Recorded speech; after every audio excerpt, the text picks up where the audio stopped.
마스크 낀 지가 하도 오래돼 가지고 우리 성도님들을 때로는 분간이 잘 안 돼요.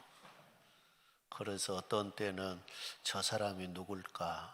우리 교회 성도가 맞을까? 좀만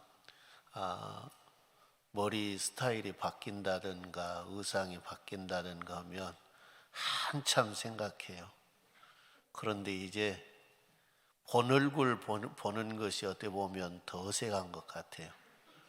전혀 새로운 사람, 다른 사람 보는 것처럼 그래요. 우리의 삶의 습관이라고 하는 것이 아마 매우 큰 비중을 차지한 것 같아요. 그래서 아마 실내 마스크를 벗게 할까 말까 정부에서 고민을 하고 있는데 아마 벗으라 그래도 성도님들이 많이 낄 것 같아요. 사람들이 습관이 돼가지고 그런데 이제 우리의 삶의 어떤 모습들이 그렇게 변화되고 하는 모습들을 봐요.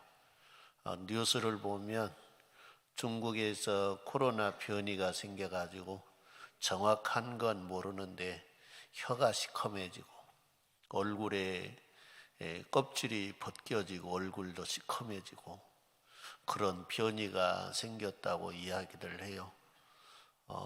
그런데 그 진짜 코로나인가 또 이제 사람들의 이야기는 그 전염력이 강하다 그렇게 이야기를 해요.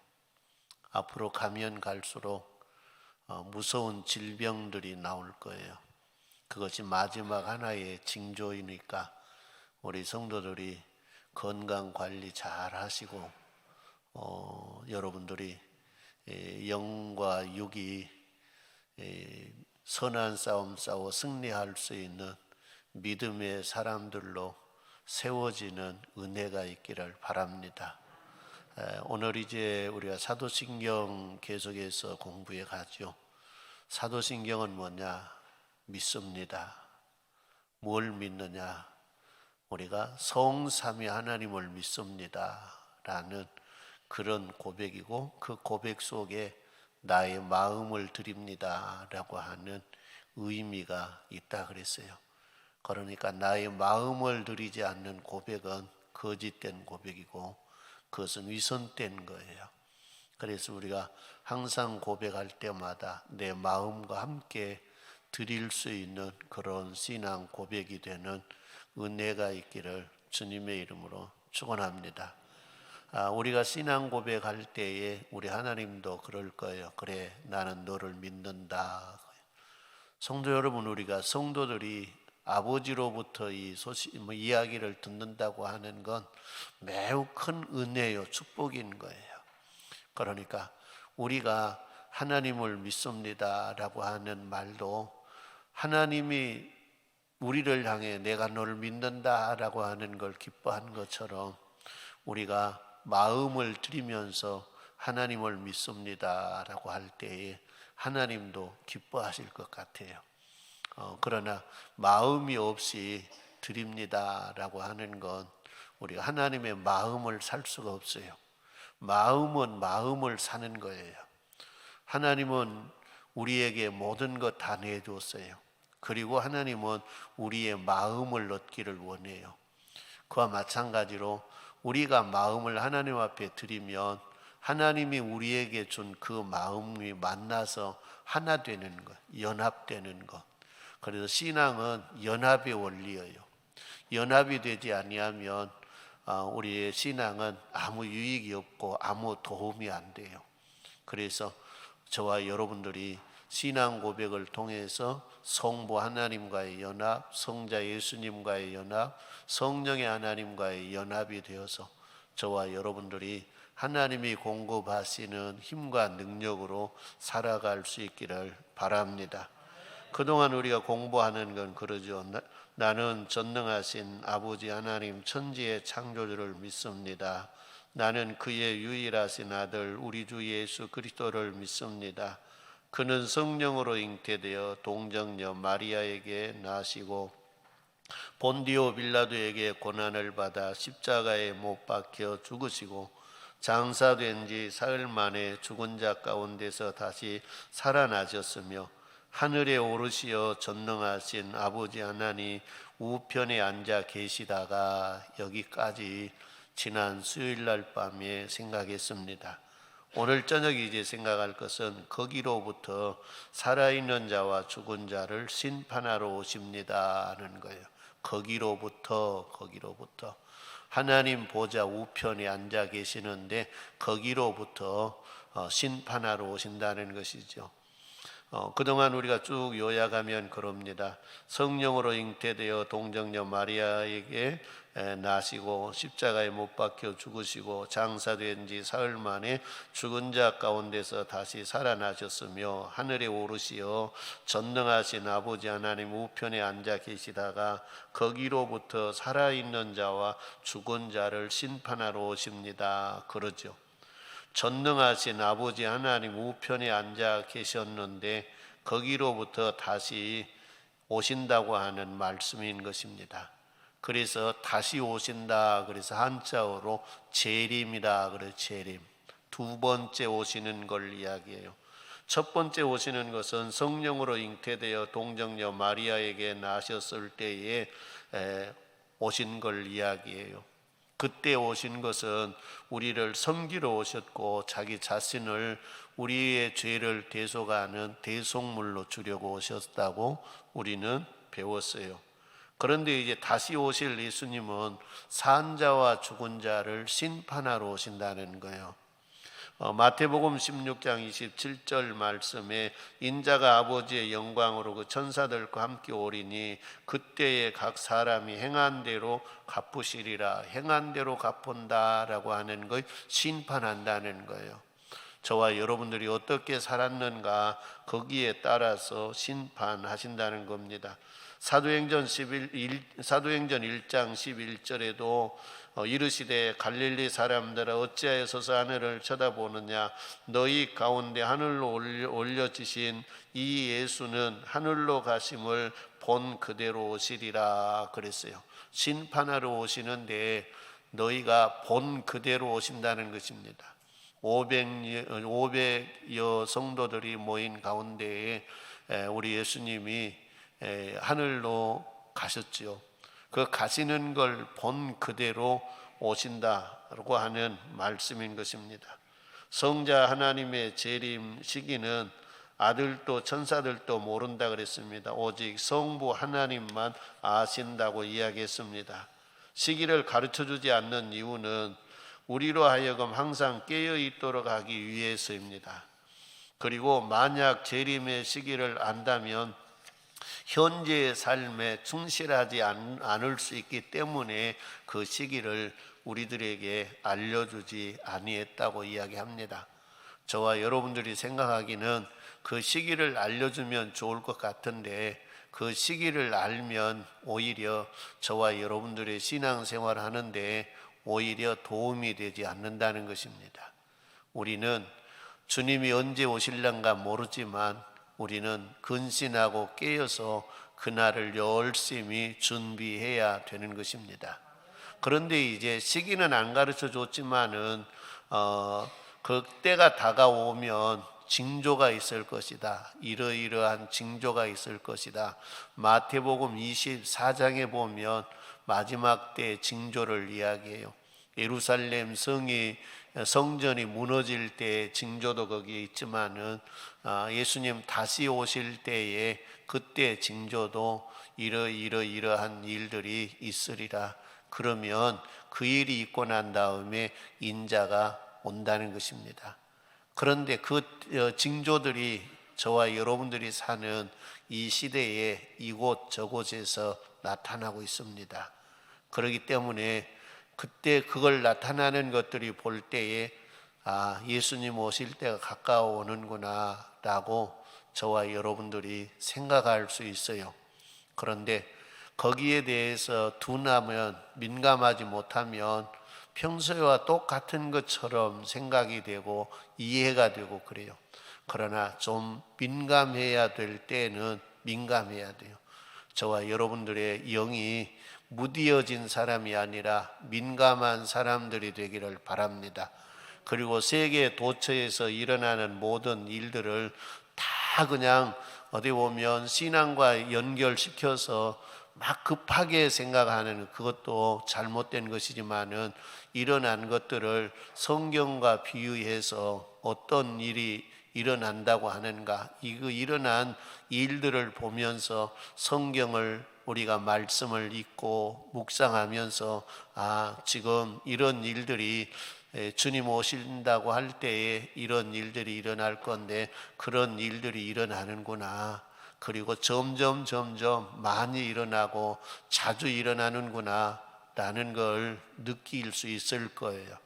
그래서 우리 성도님들이 영적으로 예민해서 주님 오심을 잘 준비하는 사람들이 되기를 바랍니다. 그 중에 한 가지가 히브리서 10장 25절에 모이기를 패하는 어떤 사람들의 습관과 같이 하지 말고 오직 권하여 그날이 가까움을 볼수록 더욱 그리하자라고 했습니다. 마지막 때가 되면 모이기를 패하는 사람들이 많이 생긴다는 거예요. 아마 우리 한국 교회에 이런 징조들이 많이 일어나는 걸 볼 수 있어요. 예배들이 자꾸 없어져요. 옛날에는 예배를 만들고 기도회도 만들고 자주 안에 성도들이 모이는 일들이 많아졌어요. 그런데 경제가 부흥하고 사람들이 살만하고 하니까 이제 모이는 걸 자꾸 폐하고 놀러 다니고 하는 그런 쪽으로 흘러가는 모습들을 보게 돼요. 그래서 옛날에는 모임도 많았고 집회도 많았고 그래요. 그러니까 성도들이 가는 곳마다 믿음의 백성들이 모여서 부르짖어 기도하고 은혜도 받고 성령의 기름 부으심도 받고 은사도 받고 해서 우리의 신앙생활이 뜨겁고 즐겁고 행복했는데 가면 갈수록 냉랭해진다는 거예요. 왜? 모임이 없어지니까 자꾸 믿음이 식어가는 거예요. 우리는 이런 일들을 그렇게 설명하죠. 장작을 잘 모두어 놓으면 불이 잘 타요. 그런데 헤쳐 놓으면 불이 점점 꺼져가는 거예요. 우리의 신앙의 원리도 마찬가지예요. 성도들이 자주 모이고 자주 모여서 기도하고 찬송하고 하면 우리의 신앙이 뜨거워져요. 그런데 자꾸 모이는 걸 피해가면 우리의 신앙이 점점 식어지는 거예요. 그렇기 때문에 모이기를 피하는 것이 마지막 때에 나타난다는 거예요. 그러나 너희는 그렇게 하지 말라는 거예요. 그런 것이 나타날수록 너희는 더 모이고 열심히 모이고 뜨겁게 모이고 주의 성호를 찬양하고 부르짖어 기도하면서 우리 주님이 공급하신 힘을 얻어서 마지막 시대를 이기고 승리할 수 있는 하나님의 귀한 사람들이 되기를 주님의 이름으로 축원합니다. 우리 예수님의 재림의 방법은 첫째는 뭐냐? 친히 오신다는 거예요. 우리 예수님 하나님의 약속은 다 이루어지셨어요. 이제 마지막 이루어지지 않는 것이 심판주로 다시 오신다라고 하는 건 아직 안 이루어졌어요. 지금 그 시점을 향해서 가고 있는 거예요. 그러나 분명한 건 예수님 다시 오신다는 거예요. 예수님이 성육신에 오신다고 하는 약속을 창세기 3장 15절에서 약속했어요. 시간이 쭉 지나면서 예수님이 말라기 시대를 지나고 400년이 지난 다음에 예수님이 성육신에서 오신 걸 보게 되죠. 우리 예수님이 다시 오시는 것도 수없이 구약 성경에서도 예언이 되어 있어요. 그리고 신약 성경에도 예수님이 다시 오신다 하는 걸 약속했어요. 그렇기 때문에 우리 예수님은 다시 꼭 오신다는 거예요. 할렐루야. 꼭 다시 오실 예수님인 것입니다. 모든 사람이 볼 수 있게 오신다는 것입니다. 믿는 자도 보고 믿지 않는 자도 본다는 것입니다. 초림에 성육신 하실 때 예수님은 특별한 사람들만 봤습니다. 그리고 특별한 사람들만 찾아가서 경배하고 영광 돌렸습니다. 그러나 심판하러 오신 예수님은 어느 누구나 다 본다는 것입니다. 그걸 우리는 알아야 돼요. 어느 누구나 다 볼 수 있게 천군 천사와 함께 구름 타고 큰 나팔 소리와 함께 예수님은 이 땅에 다시 오신다는 그런 말씀인 것입니다. 그래서 승천하실 때 본 그대로 오실 것입니다. 영광 중에 천군 천사들과 함께 큰 나팔 소리와 함께 구름 타고 오실 것입니다. 이렇게 오실 때에 우리는 예수님 맞이할 준비하고 있다가 잘 예수님 맞이할 수 있기를 바랍니다. 그래서 등과 기름이 필요하다 그랬습니다. 그래서 저와 여러분들이 맡은 사명, 그 사명을 영적으로 이득을 남기는데 최선을 다해야 된다고 이야기했습니다. 우리가 이 땅 사는 동안 지극히 적은 소자들을 섬겨서 주님을 섬기는 것이 되어 그것이 상이 되고 복이 되도록 살아야 할 것을 저와 여러분들에게 가르쳐 줍니다. 그래서 우리 예수님 다시 오실 때에 성도 여러분, 그날이 우리에게는 은혜의 날이고 축복의 날이고 영광의 날이고 상 받는 날이 되도록 살아갈 수 있기를 주님의 이름으로 축원합니다. 우리 예수님이 다시 오시는 목적은 산자와 죽은 자를 심판하러 오신다 그랬습니다. 여기에 산자와 죽은 자는 뭘 이야기할까요? 죽은 자는 이미 세상에 태어났다가 죽은 자를 이야기하고 산자는 지금 살아있는 사람을 이야기하는 거예요. 예를 들어서 오늘 예수님이 이 시간 오신다 그러면 우리는 산자에 들어가는 거예요. 그리고 오늘 이전에 죽은 사람들은 죽은 자에 들어가는 거예요. 이것을 다르게 표현하면 살아있는 자나 죽은 자나 다 심판을 받는다는 거예요. 심판대 앞에 선다는 거예요. 우리 예수님이 재림하셔서 심판의 영광의 보좌에 앉으면 그 앞을 다 지나가면서 성도 여러분 심판을 받는데 데려갈 자와 버려둘 자를 구분한다는 거예요. 성도 여러분, 그렇기 때문에 모든 사람들이 심판대 앞을 통과하게 돼 있어요. 통과하는데 모든 걸 다 아시는 주님이세요. 우리가 어떻게 살았는가를 다 알고 계세요. 그분이 그걸 보시고 너는 오른편, 너는 왼편 계속해서 갈라낸다는 거예요. 그리고 오른편에 있는 자들은 데려갈 자들, 왼편에 있는 것들은 버려둘 자들, 은부 지옥에 보낼 존재들이라는 거예요. 성도 여러분, 우리가 생각할 때는 그래요. 예수님이 나 오른편에 세워주면 좋겠다. 그것은 우리의 마음이에요. 우리가 어떻게 살았느냐가 중요해요. 어떻게? 우리 예수님은 예수님의 마음도 그래요. 저와 여러분들이 다 예수님 오른편에 세울 수 있도록 살기를 원해요. 그리고 세워주기를 원해요. 그러나 우리의 삶에 따라가지 아니하면 거기에 설 수 없는 거예요. 하나님이 이스라엘 백성들을 애굽에서 번성하게 해가지고 애굽에서 출애굽시켰어요. 어디 데리고 가려고 출애굽시켰습니까? 가나안 땅 데려가는 게 하나님의 마음이고 하나님의 뜻이에요. 가나안 땅을 데려가는 것이. 그런데 이 광야를 지나가면서 가나안 땅을 들어갈 수 있는 훈련이 돼야 되는데 그게 안 되는 거예요. 안 돼. 도저히 안 되는 거예요. 그러니까 어떻게 했습니까? 가나안 땅에 출애굽 1세대 데리고 들어가지 않았잖아요. 오늘 저와 여러분들도 우리 주님이 주님의 나라 데리고 가려고 우리를 예정하시고 택하시고 부르셨어요. 그러죠. 하나님이 우리를 부르신 거예요. 세상에 있는 사람들 중에 우리를 택하여 뽑아놓은 거예요. 주님은 우리를 하나님 나라 데리고 가기를 원하는데 저와 여러분들이 거기에 합당하도록 우리가 훈련하고 연단되어 있을 때 우리는 주님이 데려갈 수 있는 거예요. 그러나 그렇지 아니하면 버림을 당한다는 것이죠. 우리 성도들이 버림당하는 이가 한 사람도 없기를 주님의 이름으로 축원합니다.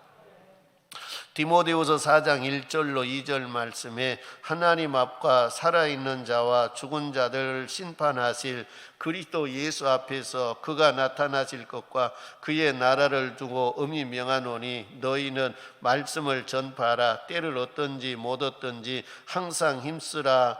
범사의 오래 참음과 가르침으로 경책하며 권하라 라고 이야기했습니다.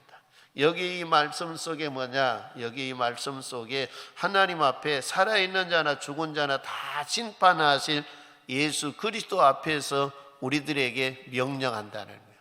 그러니까 심판하러 오실 예수님, 심판대 앞에 설 수밖에 없는 우리들에게 명령한다는 거예요. 무슨 명령? 복음을 전파하라는 겁니다. 하나님이 우리를 택하셔서 성도 여러분, 우리만 복받게 하기 위해서 그런 것이 아니에요.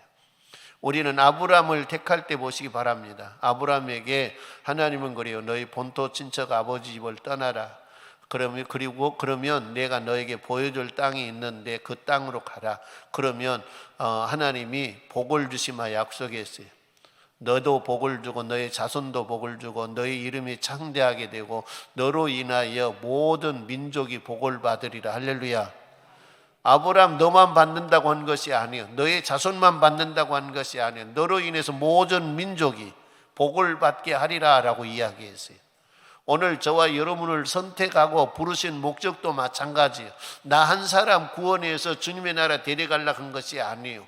나로 인해서 내가 복이 되어서 나의 이웃에 많은 사람이 복을 받아 구원받는 백성이 되기를 원하는 거예요.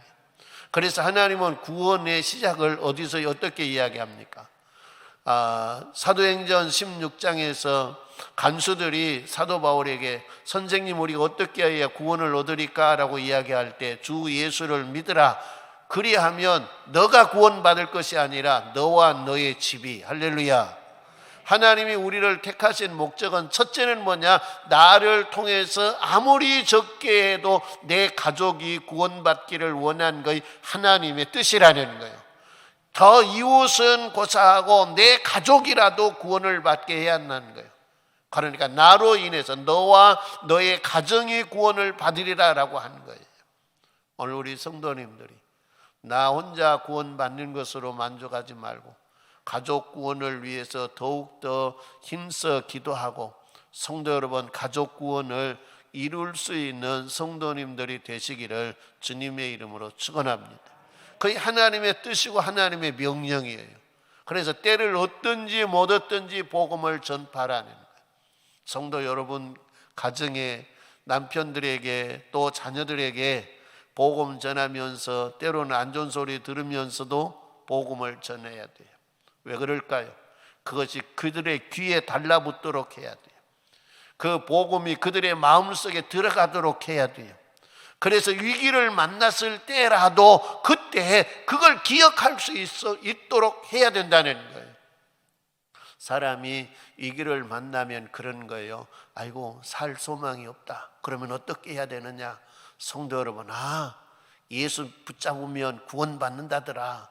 그리고 예수 붙잡고 살아난 사람들도 많고 예수 붙잡고 생을 마감하고 주님의 나라 간 사람도 많은 거예요. 그래서 우리는 시도 때도 없이 복음을 증거하시기 바랍니다. 그것이 주님의 뜻이고 주님의 명령이에요. 아이고 안 들은데요. 성도 여러분, 안 들은 것 같이 느껴져도 전해야 돼요. 왜? 내가 전하는 복음이 어느 순간 귀에서 귀로 고막을 통해서 마음으로 내려가려는가 그건 아무도 모르는 거예요. 우리 교회 초창기 때 한 어르신이 계셨어요. 그 아내는 교회를 다니면서 집사님이에요. 그런데 목회자가 가정에 신방 가는 것도 못 보고 목회자가 신방 가면 음료수 한 잔 대접하는 것도 못 봤어요. 그런데 이상하게 그날은 신방을 갔는데 나가지 않고 거기 있더라고요. 그러나 나가지 않고 있어서 이제 이 양반이 무슨 흠 잡으려 그럴까? 혹시 음료수라도 한 잔 낮추면 또 그거 줬다고 얼마나 또 우리 집사람이 힘들게 할까? 그런 걱정이 들더라고. 그래도 예배를 드리고 복음을 전했어요. 근데 그때 마음이 열리더라고요. 그때 마음이 열려서 교회에 나와서 신앙생활 잘 하시다가 이제 연세가 들어서 주님의 나라 가신 걸 봤어요. 그러니까 하나님이 때를 얻든지 못 얻든지 복음을 전해라구나. 이 양반은 목회자가 신방 가는 것도 싫어했고 목회자 어떻게 보면 음료수 한 잔 대접하는 것도 싫어했는데 그 시간 그 마음을 하나님이 열어주시니까 되더라는 거예요. 구원받는 백성이 되더라는 거예요. 그러니까 저 사람은 원래 복음을 아예 들으려고도 하지 않아. 그것은 우리 생각인 거예요. 그렇기 때문에 우리는 시도 때도 없이 성도 여러분, 복음을 전할 수 있는 사람들이 되는 은혜가 있기를 주님의 이름으로 축원합니다. 모든 사람, 살아있는 자나 죽은 자는 다 심판대 앞에 설 수밖에 없을 것인데, 그동안 우리들이 가졌던 마음, 생각을 우리 주님은 알고 계세요. 내가 어떤 마음을 가지고 살았는가, 어떤 생각을 하고 살았는가, 어떤 말을 하고 살았는가, 어떤 행동을 하고 살았는가, 어떤 사람과 만나서 어떤 이야기를 했는가, 그걸 우리 주님은 다 알고 계세요. 다 기억하고 계세요. 그래서 그것이 저와 여러분들의 심판하는 그게 되는 거예요. 그러니까 성도 여러분, 나쁜 마음이 내 마음에 들어오려고 하면 물리치는 은혜가 있기를 바랍니다. 그걸 받아들이는 것하고 물리치는 것하고는 다른 거예요. 나쁜 생각이 스쳐갈 수 있어요. 나쁜 생각이 찾아올 수 있어요. 그러나 그걸 받아들이는 사람이 아니라 그 생각을 예수의 이름으로 내어 쫓을 수 있는 사람들이 되기를 바랍니다. 때로는 나쁜 말이 입에서 나오려고 할 때도 있어요. 10원짜리도 나오고 100원짜리도 나오고 10,000원짜리도 나오고 그럴 수도 있는 거예요. 왜? 감정이 있기 때문에요. 나는 욕을 못해. 성도 여러분, 욕이 입으로는 안 나와도 내 생각 속에 미운 생각 들어요, 안 들어요? 다 있는 거예요. 그러나 그것을 붙잡아 놓지 말라는 거예요. 그런 말이 나올라 그럴 때 예수 이름으로 물리쳐라는 거예요. 그리고 내가 절제할 수 있는 능력이 있으면 좋은데 절제할 수 있는 능력이 없어서 그냥 입 밖으로 나왔어요. 그러면 빨리 회개해야 되는 거예요. 회개. 그런데 회개하지 아니하고 놔두면 그것이 뭐냐? 성도 여러분, 나의 삶 속에 그것이 심판을 부르는 빌미가 되는 거예요. 그래서 어떤 마음 갖고 어떤 생각을 갖고 사는가, 어떤 말을 하고 살았는가, 우리는 다 잊어버렸죠. 어떤 말을 했는가, 어떤 행동을 했는가, 우리는 다 잊어버렸어요. 그런데 우리 주님은 다 알고 계세요. 그리고 우리 주님이 다 기억 안 해도 이미 우리의 뇌 속에 다 녹음이 돼 있어요. 어떤 마음, 어떤 생각. 자동차에도 블랙박스라고 하는 거 있어요. 그것이 뭐냐? 그 주위에서 일어난 것을 다 영상으로 저장해 놓은 장치죠. 우리 교회 안에도 CCTV가 여러 군데 달려 있어요. 누가 언제 들어왔고 어디 들어와서 어디 들어갔고 다 돼 보면 그것이 방송실 장비 안에 다 저장이 되어 있는 거예요. 그래서 어떤 일이 일어났다 그러면 그걸 봐요. 진짜 그 사람이 그 시간에 와 있는가? 이 사람은 와 있다 그랬는데 이 사람은 영상이 없는데 그러면 이 인간이 거짓말했구나. 다 들통이 나고 뽀록이 나는 거예요. 인간 세계에도 그런 거예요. 우리 하나님께도 그런 모든 것들이 다 기억이 되어 있고 저장이 되어 있고 하는 거예요. 그러니까 성도 여러분, 조심해야 되겠어요? 안 해야 되겠어요? 조심해야 돼요. 내가 내 입으로 나오는 그 말이 하나님의 심판의 빌미를 제공하는 것이 아니라 될 수 있는 대로 그런 일을 하지 않도록 우리는 우리 자신들을 관리해야 되는 거예요. 그렇지 아니하면 우리 주님의 나라 갈 줄 알았는데 너는 아니야, 그럴 수가 있는 거예요. 그리고 실수했으면 회개하면 되는 거예요. 하나님, 잘못했어요. 용서해 주세요. 용서해 주세요. 때로는 사람하고 관계가 있을 때는 사람에게 우리는 용서를 빌어야 돼요. 제가 아는 장로님 계세요. 근데 그 장로님 부인이 평소에는 염색을 하고 다니니까 머리가 검은 줄 알았어요. 근데 그분의 암이 왔어요. 그러니까 염색을 안 하더라고요.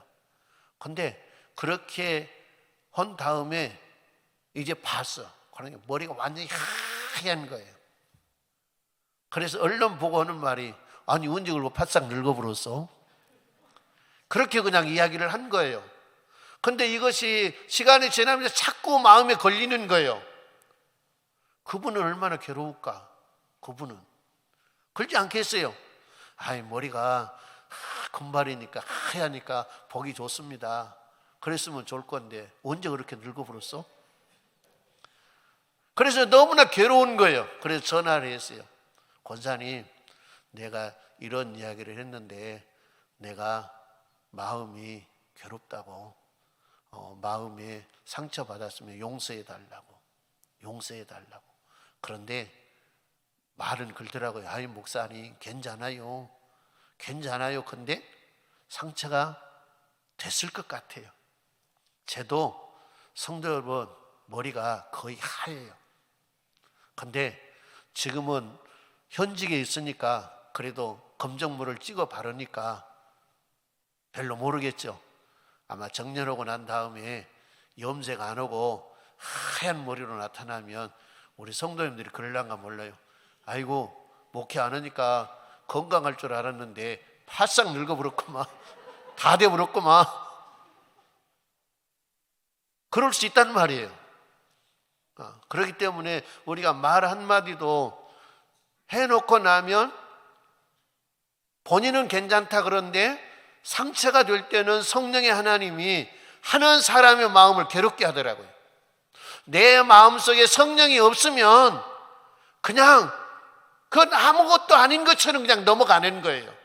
그러나 성령의 하나님이 내 안에 계시고 성령의 하나님이 내 안에 역사하면 너 그 말 잘못했어.